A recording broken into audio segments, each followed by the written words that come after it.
ብዙ ተራራዎች አሉ። ብዙ ተራራ ስመጥር የሆኑ በኢየሩሳሌም ያሉ ብዙዎች አሉ። እነ ደብረ ሲና አሉ፣ እነ አርሞኒየም ተራራዎች አሉ፣ እነ ገለዓድ አሉ። ከዚህ የሚበልጠው ተራራ የትኛው ነው ብትሉ ደብረ ዘይት ነው። በደብረ ዘይት ጌታችን መድኃኒታችን ኢየሱስ ክርስቶስ ይመጣል ብሎ በትንቢተ ዘካርያስ ምዕራፍ 14 ቁጥር 4 ላይ ተናግሯል። እርሱ ብቻ አይደለም።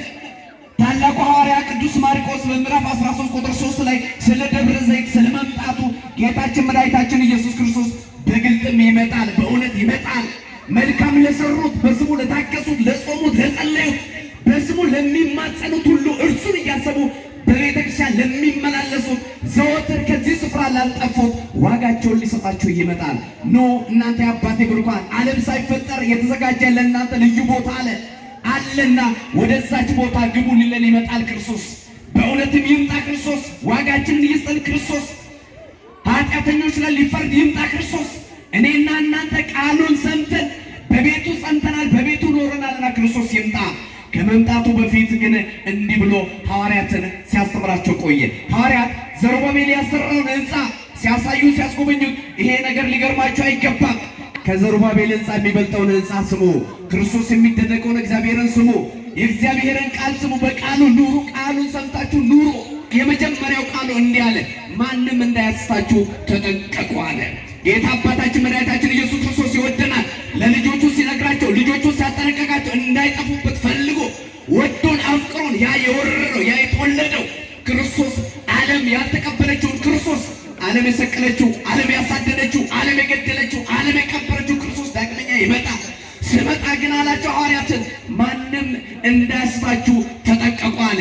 ማንም ሲል ምን ማለት ነው? ብዙዎች በክርስቶስም ይመጣሉና ብዙዎች እኔ ክርስቶስ ነኝ ይላሉና እናንተ ግን ክርስቶስ በዚህ አለ፣ ክርስቶስ በዛ አለ፣ ክርስቶስ በበረሃ አለ ቢሏችሁ አትመኑ፣ አትቀበሉ። እግዚአብሔር መምጣቱን ብቻ እወቁ።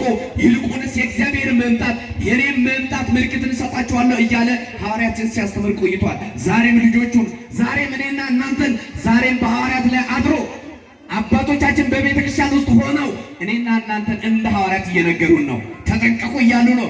ብዙዎች እኔና እናንተን ሊያስቱ በራችን ላይ ቆመዋል።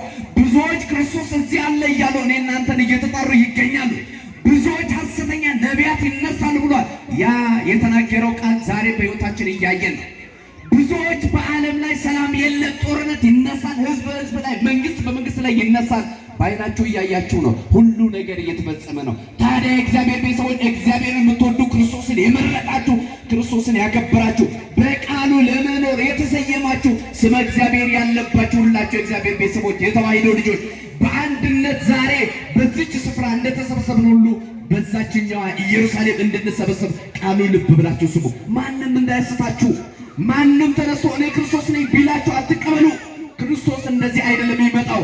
ክርስቶስ ሲመጣ እነሱ አይደለም። ክቡር አባታችን ክቡር መምህራችን ቅድም ሲናገሩ ነበር። እግዚአብሔር ሰጋደ ይመጽእ አምላክነ ወአምላክነ ኢያርምም እሳት ይነድር ቅድሜው እያሉ ሲያዜሙ ነበር፣ ሲያስተምሩ ነበር። እግዚአብሔር እንደ ትናንትና ዝም ብሎ የሚመጣ አይደለም። እግዚአብሔር እንደ ትናንትናው እንደኔና እንደናንተ መስሎ በዓለም ላይ በሕፃንነት የሚያድግ አይደለም። ዛሬ ሲመጣ ከዓለም ጫፍ እስከ ጫፍ ድረስ ይታያል። እግዚአብሔር ሲመጣ ዝም ብሎም አይመጣም። በፊቱ እሳት ይቀጣጠላል። ኃጢአተኞቹን ያቃጥላቸዋል። ፍርድ አለባቸው። ሊፈርድባቸው ይመጣል። እግዚአብሔር ዝም ብሎ አይመጣም። ለእኔና ለእናንተ ሊፈርድልን ገነት መንግሥተ ሰማያት ሊያስገባን እግዚአብሔር ይመጣል። እግዚአብሔር ቤተሰቦች የማይፈርሰውን የእናንተን ሕንፃ ልትጨነቁ ልትጠበቡለት ይገባል። ክርስቶስ የሚፈልገው ያንን ሕንፃ ነው። ያ ዘሩባቤል ያሰራው ሕንፃ እኮ ይፈርሳል አላቸው። ነገር ግን የማይፈርሰው ስለ እናንተ ስለ ሕንፃችሁ ተጨነቁ፣ ተጠበቡ። እኔ እመጣለሁ፣ ስመጣ ለሁሉም እንደ ዋጋው እከፍላለሁ። የሚከፍለን ክርስቶስ ይመጣል። ያኔ ሲመጣ ምናልባት ያልተዘጋጃችሁ ሰዎች ዛሬ ጌታችን መድኃኒታችን ኢየሱስ ክርስቶስ ምጽአቱ ነው ብላችሁ መጣችኋል። ሁላችሁ እንኳን ደህና መጣችሁ። ነገር ግን ሁላችሁ ክርስቶስ አምላካችን፣ ክርስቶስ አባታችን፣ ክርስቶስ ሙሽራችን ፊት እንዴት አድርጋችሁ ልትቀርቡ ነው? እንዴት አድርጋችሁ ልትቆሙ መጣችሁ? ነፍሳችሁ ከሱ ጋር ትደሰታለች ወይስ ወደ ደን እሳት ትገባለች? እንዳትገባ ንስሐ ገብታችኋል? ክርስቶስን ልትቀበሉ ተዘጋጅታችኋል? ነጩን ልብሳችሁን ለብሳችሁ እንደመጣችሁ ሁሉ ከዓለም ርቃችሁ ኃጢአትን ተጸይፋችሁ ንስሐ ገብታችሁ ከንስሐ መምህሮቻችሁ ጋር እየተነጋገራችሁ ክርስቶስን እየጠበቃችሁ ከሆነ መልካም። ከንቱን ክርስቶስ ይመጣል። መምጣቱን ምልክቶቹን ተናግሯል። ያኔ ፍቅር ትቀዘቅዛለች ብሏል። ፍቅር ቀዝቅዛለች፣ ፍቅር የለችም። ሰው ሁሉ ይላል በዚህ በትንቢተ ኤርምያስ ምዕራፍ 6 ቁጥር 7 ጀምራችሁ ተነቡ።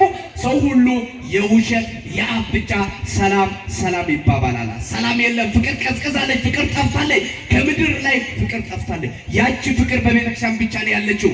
ያቺ ትሕትና፣ ያቺ ትዕግስት፣ ያቺ መልካምነት፣ ያቺ ራስን ዝቅ ማድረግ ያለችው በዚህ ቤተክርስቲያን ብቻ ነው። ስለሆነ የእግዚአብሔር ቤት በትዕግስት በፍቅር ፍቅራችንን ከፍ አድርገን ፍቅራችን ክርስቶስን አንግበን ፍቅራችን ክርስቶስን ይዘን ወደፊት ልንመላለስ ልንመጣ ይገባል።